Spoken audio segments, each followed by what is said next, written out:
So today we're going to be talking about genetics, which is the science of heredity.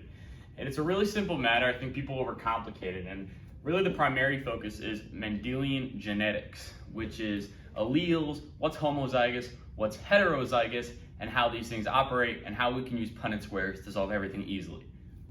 So what's important to know is what's heterozygous and what's homozygous. Now these terms can seem a little scary at first, but it all comes down to the alleles and what's what. So for example, what's hetero is basically we're just talking about what's different, right? It's not the same. So here we have two R's. This could be a gene that is coding for red hair, right? And what's important here is that the R's are different. That's what makes something heterozygous. So when you have a heterozygote, it is different. The alleles are different. And what makes this homozygous is we have two little R's.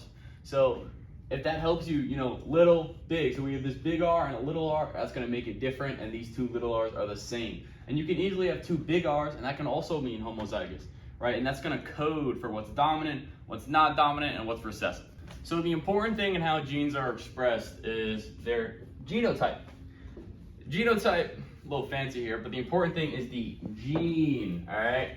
That's the word we're looking for here. And this is really all that you're looking for. When you have an RR, or if you have a TT, or if you have a PP, whatever it is, those alleles determine the genotype. That's all that matters. When you see alleles, right, when you see these little letters, that's gonna be the genotype.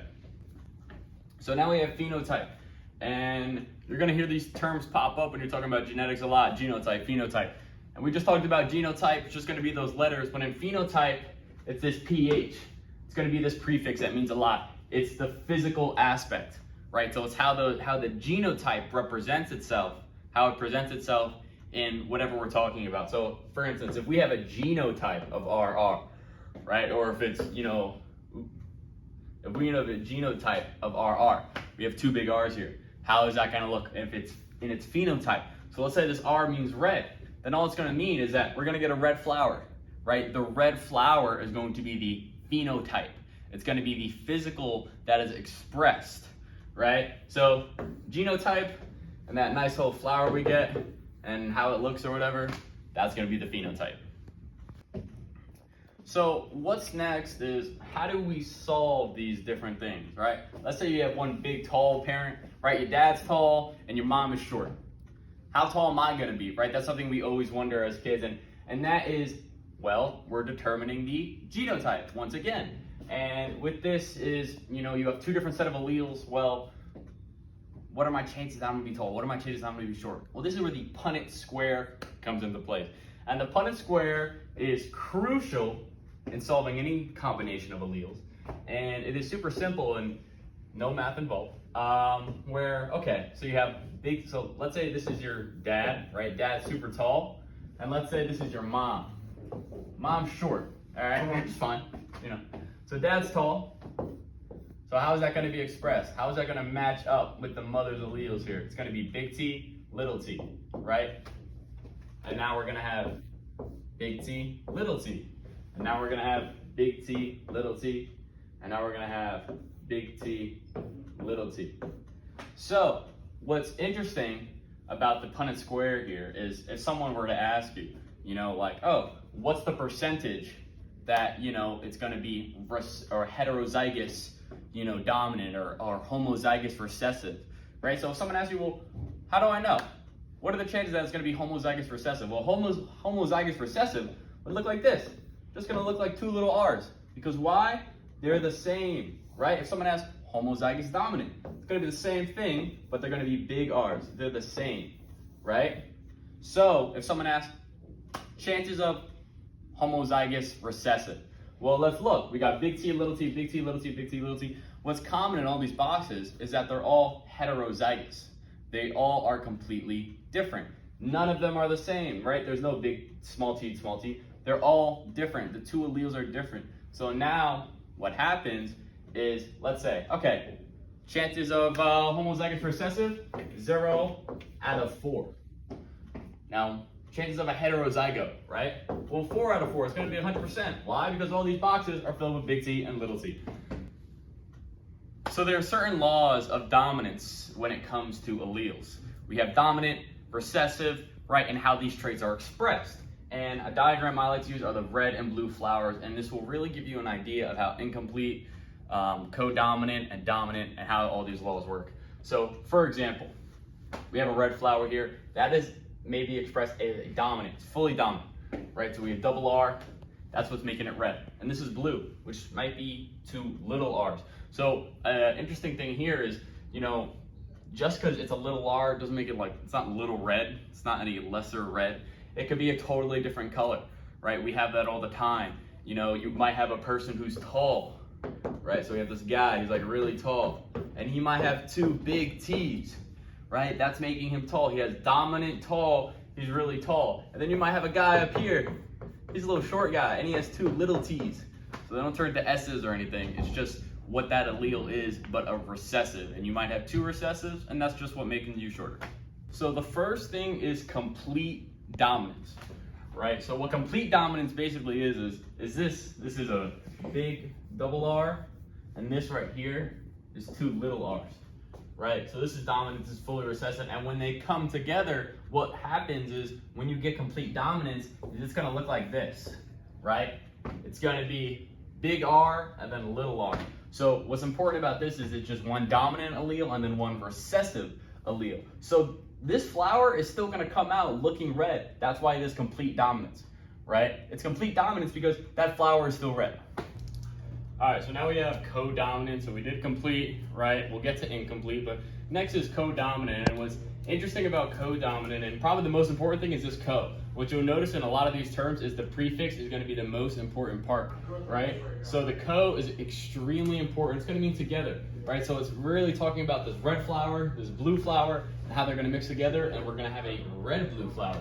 So neither allele is going to be dominant over one another. The traits are almost going to commingle, hence the codominance. And you're going to get this, you could say, you know, that neither is dominant, neither is recessive, that big R, little r, because they're just coming together to form this nice old red-blue flower. So now we have incomplete. So we had complete, we had codominance, and now there's incomplete. And incomplete is it's an interesting one, right? We have a red flower, we have a blue flower. So we know that this one is what? It's RR, two big R's, it's dominant, homozygous, and this is homozygous recessive. And what happens here is we get a purple flower. Doesn't make any sense, right? But it is that's why it's called incomplete. Nothing is completed here, right? No allele is dominant over one another. The red's not dominant, the blue's not dominant, right? Remember, we had in codominance, we had a little bit of red, a little bit of blue. Not like that at all. We formed a totally new color. We got this brand new purple here, this nice purple flower, and big R is not there. It's not overpowering little r. You know, we don't have a homozygous recessive. We just have this nice incomplete flower. So now we have Mendel's laws of inheritance. And I know we went over some laws earlier, but these are really the two main ones that are super important. We have the law of segregation, and the second law is the law of independent assortment. We're gonna break these down, and meiosis is a big part of these two laws. So you can check out my meiosis videos for a little more on that, but we're gonna get into it. Now we have the law of segregation. This is the first law of Mendel's law, as you could say. And during formation of gametes, remember the gametes are these sex cells, the sperm and the egg sex cells. Two alleles for a trait will separate or segregate. So this is really what we're looking for, the segregate and the gametes. So it's all about the sex cells and mitosis and how these alleles, you could say. So remember what we had with the alleles, right? The RR, stuff like this, the homozygous, the heterozygous, these two alleles are gonna separate. We're gonna do a little step-by-step breakdown here. So the first thing that we start with is the parental genotype. Remember the difference between genotype and phenotype? In this genotype, we have the dad, which is PP, big P, little p. So what is this? This is gonna be a heterozygous genotype. And then we also have the mom, who has the same heterozygous genotype. And Mendel works a lot with pea plants. He does a lot of work with pea plants. So what we're gonna do here is this pea is gonna be purple. So the big P is gonna be, we're gonna write this here. Big P is purple, and we're gonna do the little p, which is gonna be white, right? I couldn't color code that, but it's okay. So we have big P purple, little p white, And what we're looking at is the formation of gametes, right? So the dad has gametes, the mom has gametes. It is the separation here of the sex cells, right? We all know the stages of meiosis. If we don't, check out my video. And in meiosis, when we get these gametes, what's going to happen is this is a separation. This is the biggest thing here. The big P will go here, the little p will go here. And each gamete is going to get a big P or a little p, right? So remember, this is for purple, this is for white. So then these gametes, the gametes from the mom and the gametes from the dad are going to come together, right? These gametes are going to form the zygote. We all know in meiosis, the sperm and the egg. And let's say we have a gamete. We'll just move this over here real quick. Oop, or not. Say that we have a gamete from dad, right? And this gamete has big P. And now we have one from mom. And this one has little p. So it has purple and it has white. What is this pea plant going to have? It's going to have a heterozygote, or heterozygous rather, P. So it's a heterozygous allele, and this is genotype. Remember? So this is going to be the genotype. Its phenotype that's going to come out as purple, and that is the law of segregation. Mendel's second law, the law of independent assortment. Genes for different traits are inherited independently of each other. Sounds similar to segregation, but it's not. So we're gonna go into an example soon, but what we're looking at is when we had segregation, we had one big P, one little p, right? We had a heterozygous. Now, what you'll see in the law of independent assortment when we go into this example is instead of just one set of alleles, you may have two. And then you will see how, you can have red hair and a hitchhiker's thumb and how they may not be related. So here's the example for the law of independent assortment.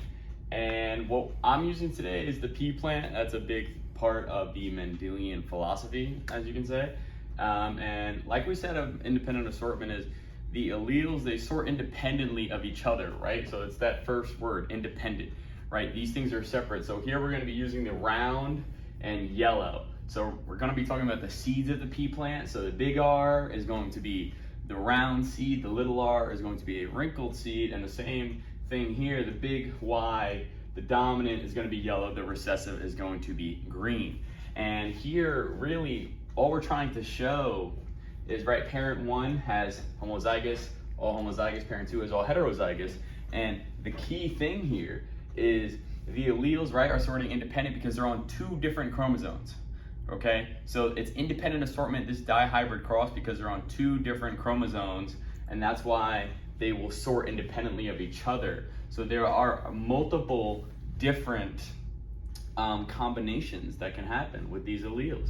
So alleles for seed shape will separate independently. So really, whatever happens to the Y here, it doesn't affect the R, and whatever happens to the R doesn't affect the Y, and that is the law of independent assortment. So if you want my next video, I'm planning on maybe working with some questions with these Mendelian genetics and how they play, how the statistical functions take place, and how it incorporates into AP Bio. And then what I want to also cover is chapter 13 of the AP Biology course, which is going to be the modern understanding of inheritance and how all of those things work.